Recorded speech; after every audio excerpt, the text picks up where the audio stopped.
Hello again, and welcome back to the Ministry Podcast, where we practice what we preach. Today's episode is going to be something a bit different. You see, I'm going to be walking you through some of my own personal experiences through life in a way that sort of teaches a lesson about connection within us all. And I guarantee that if you stay to the end, you'll learn something that will help both of us grow. Because if you grow, I grow. So let's start off by setting an intention, if you will, a prayer to the universe to let this video reach who it needs to.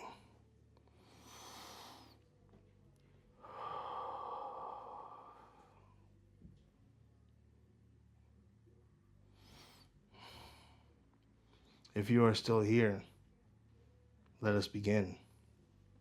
I have prepared an intro. It's not all going to be scripted, but I do want to preface this conversation with some wisdom. See, I've always been an outside the box thinker. Growing up, I've always had questions about everything, including life, spirit, and nature. It wasn't until recently that I've been able to draw from my own experiences from an internal perspective, teaching me more about myself through experience and reflection. My goal is to share my experience with you in hopes that it may help others to look at themselves and integrate both of the shadow and the light and become more whole, more true to themselves. As I became awakened, I was able to move through life's ups and downs with purpose. As I became more adept and initiate into these schools of mystery, I began to realize how powerful a connection with the self can be. See, I am sharing these experiences so that others can take something with them, a seed that will grow from within if you nurture it. Let's start with Chapter 1, my youth. I remember specifically, I do have, by the way, an outline that I'm going to be going by to kind of remind me to stay on track. And the first thing that I have written down that I want to share with you guys is an experience I had in Mexico when I was very, very young. Still in, I believe, in sixth or seventh grade at that time. We had traveled there to build houses for people that did not have homes. And they weren't really big houses or anything. They were little 10-foot by 12-foot concrete brick huts. But the people were very appreciative of the effort that we put into building them. It was actually a very eye-opening experience seeing how people were managing to take care of entire families with nothing short of cardboard boxes and plastic sheeting for homes and housing. I wanted to talk about this experience because it was during this trip that I had my first encounter with what I'm going to refer to as spirit, God, if you will. I remember being a youth at that time, going through puberty and the changes that come with that. I was very heartbroken when a girl that I liked rejected me, and it caused me to sort of break down even at that age, and seek out guidance.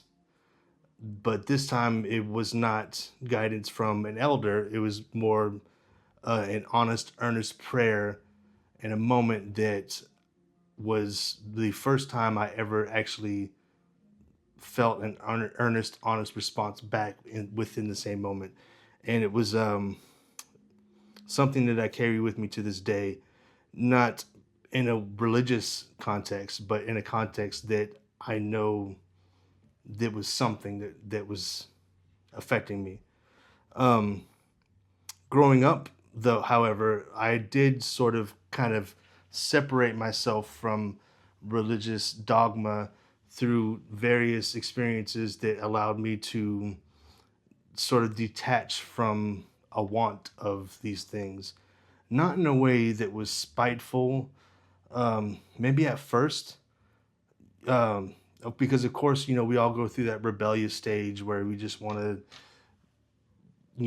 turn away from everyone that's trying to help us, and because we know better for ourselves. You know how it is being a youth.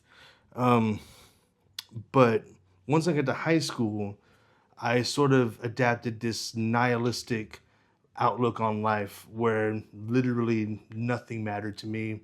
I did not enjoy being around the people that were my age that I was growing up with, and there were very few others that I felt that I could hang out with um, without fear of ridicule or humiliation.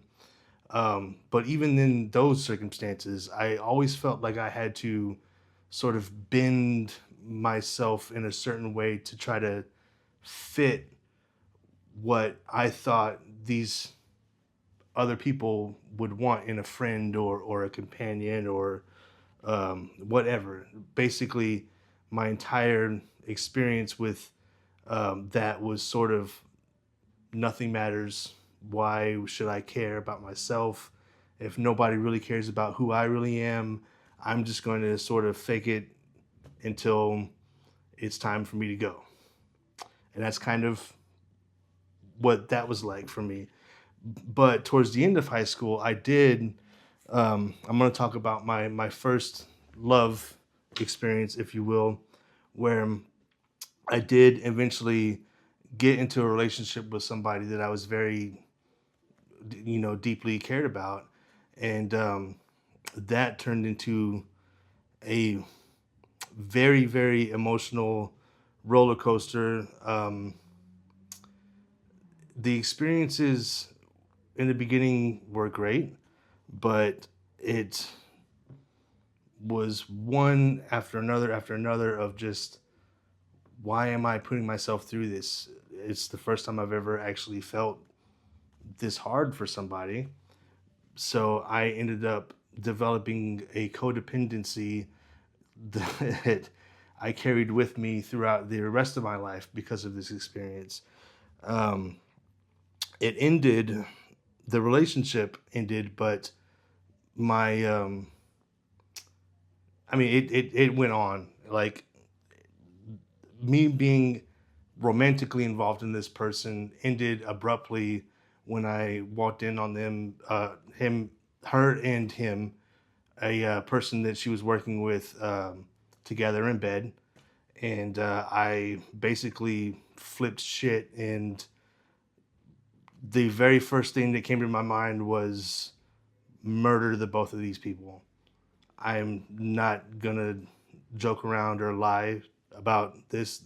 This is honestly, talking to you guys about this is very personal, and I'm opening up about things that I have not opened up to with very many people. So bear with me if I get a little bit choked up about this. But yes, I did walk in on her cheating with another man that I knew very well, and I instantly wanted to kill both of them. Um, there was an abrupt halt to that. That was an experience that I remember very clearly. It was almost like the thought of that just exited my mind rapidly and just said, run. And that's what I did. I took off my ring because we were engaged at the time, um, sort of let it go, and got in my car and proceeded to drive back to Houston from, well, at the time we were living in Nacogdoches. I had got an apartment up there to be closer to her while she was in college. And I drove back to Houston, and during that drive was the first serious time I actually contemplated unaliving myself.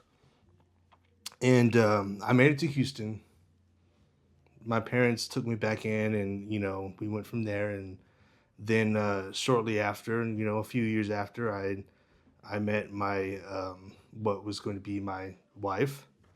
Um, but let's continue. The person that I met that soon became my wife, now my ex-wife. Um, we met while I was lifeguarding. I did that for 10 summers straight. A lot of other crazy experiences I could tell you about, but we'll avoid that. Um, when I met my wife, we first were sort of in a situationship kind of thing. She was going through a divorce. I was lonely and wanted something to do. But I really did love her. I liked her a lot. Um, if you're paying attention, you can kind of see the reoccurring theme here. Um, I was addicted to not only her, but some of the things that were surrounding her. At that time, I had already been into drugs a little bit here and there, but I wasn't seriously addicted to anything that I would say. Um, I didn't even really smoke weed a whole lot, but um, after I met her, yeah, was when things kind of really ramped up. Um, and it wasn't because of her. I don't blame her. I blame myself. Um, I'm grateful for these experiences, but we'll touch on that later. What I want to get to is that I went through this entire marriage addicted, straight up addicted to so many different ways of just wanting to not be here. Like I felt so alone, silenced. Even though I was married to somebody that I loved very much, I didn't feel like I had a voice within that relationship. Um, I remember specifically there was an instance where I was coming home from a 12-hour night job where I got home at about, it also had about an hour and a half commute. Um, and I remember getting home at like 7:30 in the morning, and the only thing on my mind that I wanted to do was just get out my acoustic guitar and just kind of lightly play and sing a little bit and just kind of de-stress.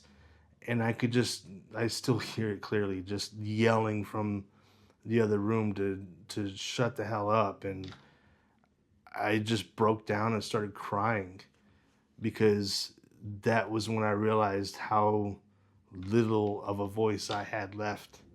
And I basically gave up that at that point.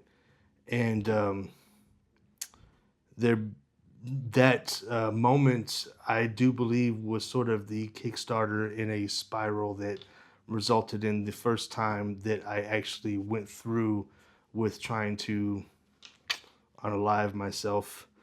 And I actually sort of got in.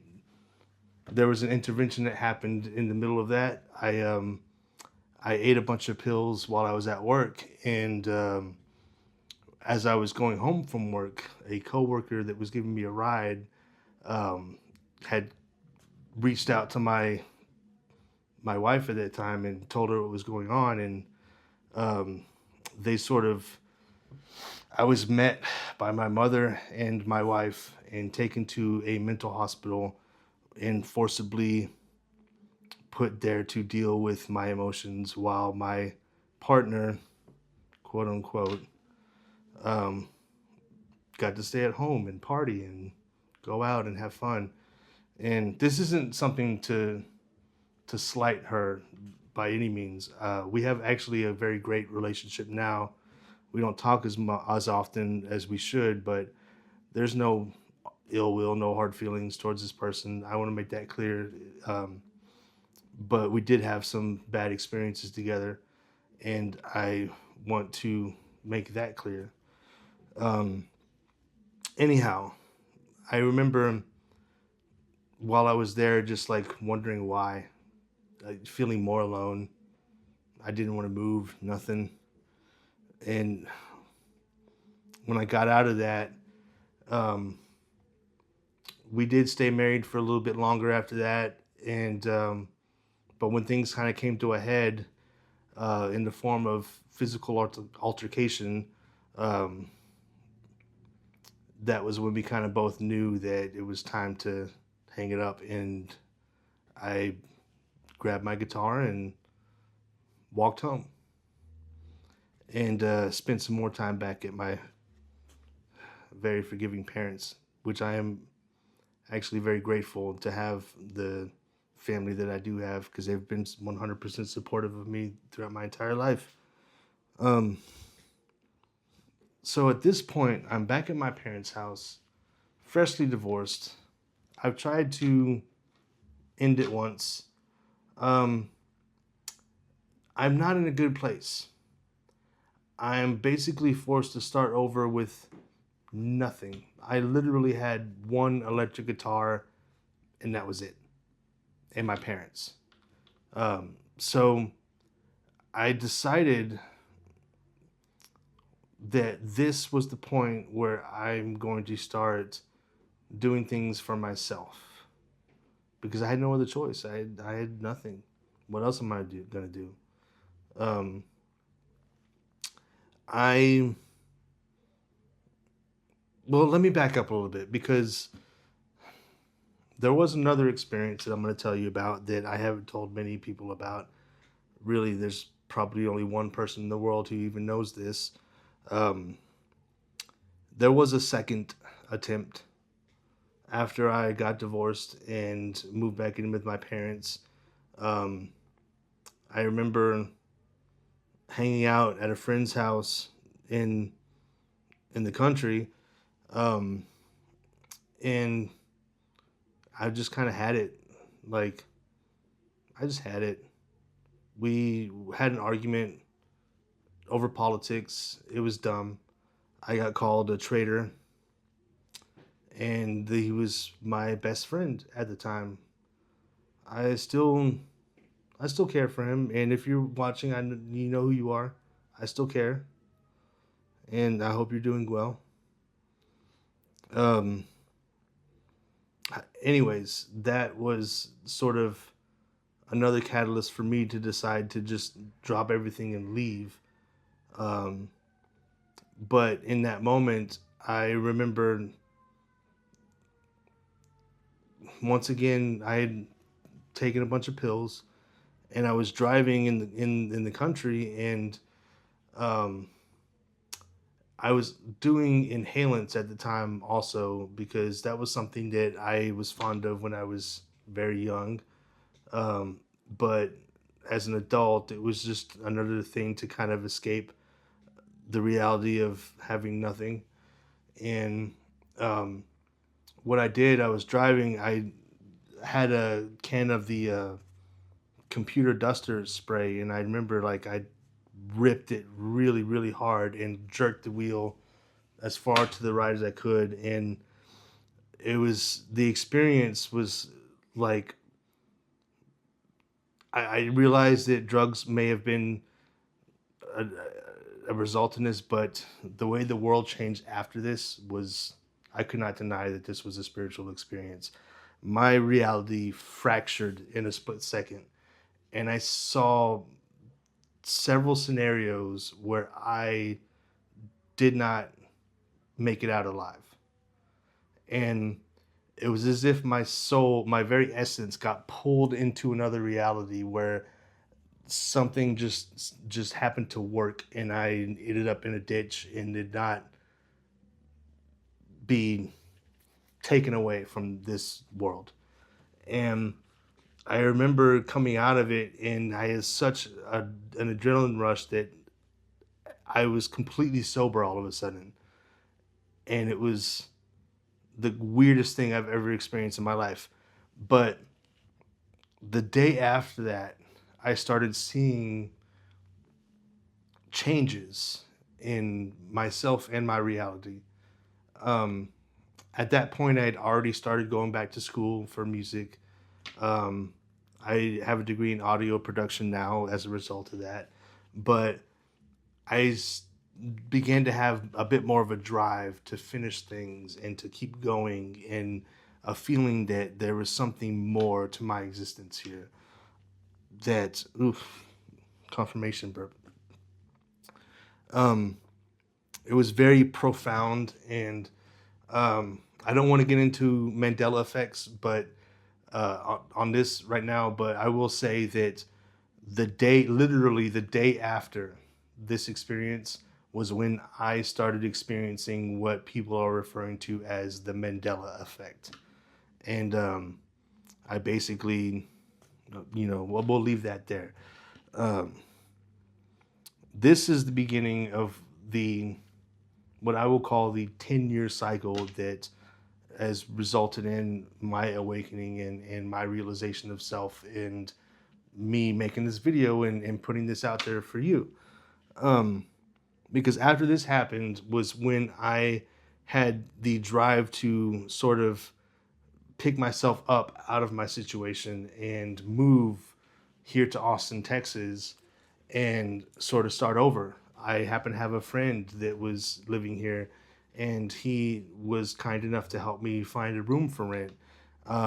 For it was really shitty room. It was $350 a month out of a greenhouse that somebody boarded up, and the only AC and electricity I had came from an extension cable that ran from the house into the greenhouse. And that's how I planted my feet here. Um, as I continued to sort of rediscover my voice through music and audio production, and getting my degree, and moving to Austin, to a place where music is very prevalent, and I began um, getting back into making songs and producing things. I put out an EP a couple of years ago. Um, this is when my true spiritual awakening began. Um, this is when I started to notice things around me. I remember I'd be tying my shoes, and I'd see like a shadow would dart from one side of the room to the other, and I'd be like, what the hell was that? And they were always like, about the size of like my fists. And I remember one time I saw um, one sort of like go into the floor by my foot as I was putting my shoes on. And um, it was, I never seen it that clear before, but I have had instances in the past where I have seen these shadow creatures surrounding me, and just sort of darting in and out of my existence. And I have confirmed that because there was several times where people that were with me witnessed them too. Um, but this was the first time that I started to actually really pay attention and take notice to these things. This is the first time that it was clear to me what was going on. I remember um, I was setting up in my room that I had was renting. Not this room. This is another house I had moved into at this point. And I was setting up sort of a mini bar of sorts because I was getting into cocktails, and I wanted to have something that I can sort of try different things out. And I was setting it up in the corner, and I had this dream. Um, it was a dream where this angelic figure was sort of reaching out to me like this, like pleading for me, like, please remember who you are. Like, you need to remember now. And I remember waking up abruptly, like really abruptly, just, and to be clear, like, I do not remember my dreams, like, ever. So when things like this happen, it's very, very prophetic and profound, and I pay attention. Um, so when this happened, it really freaked me out. The next day after this dream, like literally the same day I woke up from this dream, I felt called to go to um, a parlor here in Austin, sort of underground apothecary that specializes in like witchy things and stuff. But I was told by a friend previously, like, hey, you should check this place out. You like to collect weird oddities and things. Like, they have lots of stuff. You'd love it. So I go to visit this place. It was called the Glass Coffin. And if any of you in here are here in Austin and you know the Glass Coffin, you know that my heart hurts because of the I-35 expansion. Um, anyways, I go to this place for the very first time, and they have cameras like all over the place where they had cameras all over the place, sort of like watching people walk in and out of the building. And I walk in the building, and the gentleman there starts looking around, and I'm like, "What's? Are you good, man? What's going on?" And he's just straight up asked me. He goes, "Did you see somebody else walk in with you? Who was that lady that was walking behind you?" I'm like, "Well, nobody was walking behind me. What are you talking about?" And he proceeded to describe back to me the same description of the woman that was in my dream the night before. He said that he saw on camera this woman that was in this flowing white dress with long red hair walking behind me as I entered the store. There was no one. We both kind of looked at each other like, whoa, like that was okay, weird. Put it past this. This guy's used to stuff like that, I can tell. I wasn't. However, I proceeded to walk around the store and like look at some of his wares, and I felt called to buy this book. I felt a very strong inclination that I needed to buy this book.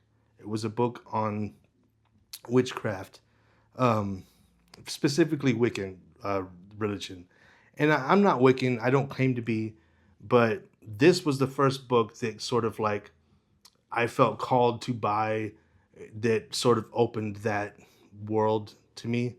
Um, I remember taking it home, and here's where we're circling back to the minibar. I took it home, and when I started to open it and reading it, I started to realize that the diagram of the altar, quote unquote, in the book, that was all of the essential items that you need in order to like really have that, was almost an exact representation of the mini bar that I was building for myself. It had literally everything, you know, a knife for cutting limes, but you know, a knife for uh, that. I had an incense stand next to it just for, you know, so my place would smell good. I had candles because I like candles. I had little, it was an altar. Sorry about that, guys. My camera decided to just stop recording in the middle of that. Um, that was a little strange. So let's continue. This thing that I was building turned out to be an exact representation of what in the book said an altar was. So right away, my mind is already kind of blown. I didn't really dive too much deeper in that book because from there, it was kind of like a stepping stone into figuring out, number one, what that dream meant, but number two, like, what are all these like things that are happening around me? Do I feel like I'm getting more in touch with something on the other side that I've never been able to connect with before? Right around this time, I also met, we'll say, we'll call it a twin flame situation, but this is sort of a toxic twin flame situation, um, where I do believe that there are multiple twin flames for people out there, and you can have ones that are in alignment and ones that aren't in alignment. And although a lot of you guys like are yin and yang and you mirror each other and this and that, but if your growth isn't in alignment with one another, then it can be very toxic.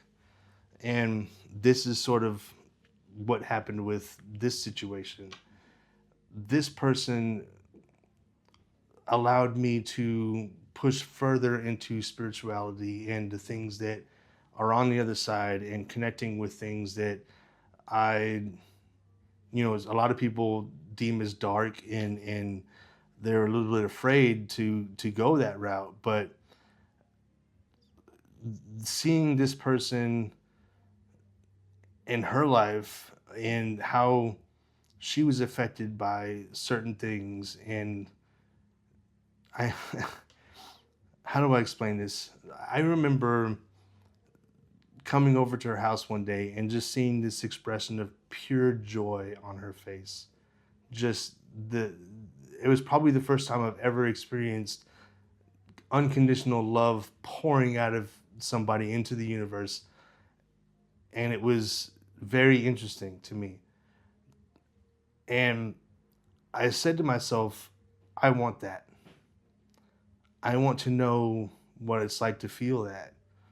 So I began myself going down certain rabbit holes and diving into my own practice. I won't get into too many details of what my practice was, but that resulted in that whole entire experience um, was very profound to me, because this toxic relationship that we had with each other, it was like we both couldn't get enough of each other, but then at the same time, like, we didn't want anything to do with each other, and we never actually came together romantically, even though I definitely wanted to, and she definitely did not want to open that door. Um, Even though there were times where feelings were expressed, but then walked back, and then they were expressed again, and then walked back, and then there would be a third party that would come in, and I have to kind of, I digress. The point being is that during this time, as I was opening these doors, I began to work with spirit, with not just spirit, but with other deities and entities as well, to begin to understand my shadow and myself, and why I keep falling into these toxic patterns where my version of unconditional love is projected out onto other people, but never onto myself, because I couldn't understand why I could love somebody so much and not get that back from anyone after failed attempt and failed attempt and failed attempt of one person after another and after another, situations leading up to different relationships where they move very, very, very quickly and with a lot of energy, and it's explosive, and we never actually come together. It's like we go like this, and then it explodes before it ever happens, because it's moving so fast, because I have so much love to give, and people get bombarded by that. Again, I digress. This experience with this relationship, this person that I'm talking about now, I say relationship, but it was it was a friendship that never went anywhere. Um, Basically, I believe now that because I was working with spirit and with these deities during this time, I was put in certain situations where I was forced to face the parts of myself that would literally destroy me and put me into these dark holes, and understand why I'm reacting the way I react when something shitty happens, when I feel like I don't have a voice, and I just like crumple up and just want to go into my bed and just not move for days, when I feel like I need to be codependent with somebody because what they think of me matters more to me than what I think of myself. When um, my struggles with addiction came up, where I was in certain situations where I just did a little bit too much. It may have just been once in a blue moon. Like, even to this day, like I had these moments where I would not touch something for like a year, and then I would go back to it for one night, and it would unravel everything. But it forced me to look at myself and realize, like, this is why you don't need this. This is why you don't need to act this way. This is why you need to push through and finish this project. And as everything began to sort of culminate in this whirlwind of experience, I began to feel more and more connected to myself without even realizing it. As I pushed through this experience, I detached by forcibly removing myself once again and getting my own apartment. And mind you, was a bit of a scary step forward for me because my entire life I've always had roommates, either a roommate or a live-in girlfriend or a wife and a family that I was taking care of, um, what have you. I've never actually had a place of solitude for myself. And it was when I detached from everything and went into self-preservation mode, and I was able to sit with my thoughts and really think about and reflect on all of the things that got me to this point, all of the experiences, the shitty experiences, the great experiences, me going back to school and learning audio production and figuring out how to make my music like sound good, and recording and putting stuff out there, and getting into photography and just rediscovering who I am, all the things that I love to do. And as I moved through that over the past year, um, it's sort of created this close to a 10-year cycle. 10 years ago was around the time I got divorced. And that from that to now, I have grown so much by reflecting back on all of these experiences and understanding the amount of gratitude that I really have for all of it. The light, the dark, the good, the bad, the ugly, the shit that will bring you to your knees. I'm grateful because through that, I've been able to understand more about who I am and who I'm meant to be. And without it, ignorance is bliss, yeah, but it's hollow. I have now realized that when we are connected to ourselves, that is when you become truly connected with spirit, with God, with universal consciousness, the mind, the gift we all have to go within and understand how everything works. And although I don't claim to understand how everything works, I know I don't know everything, but I do know that we all share a connection. We all have a truth. And if we all are working from what truly makes us happy, what truly is our purpose, is what makes us happy.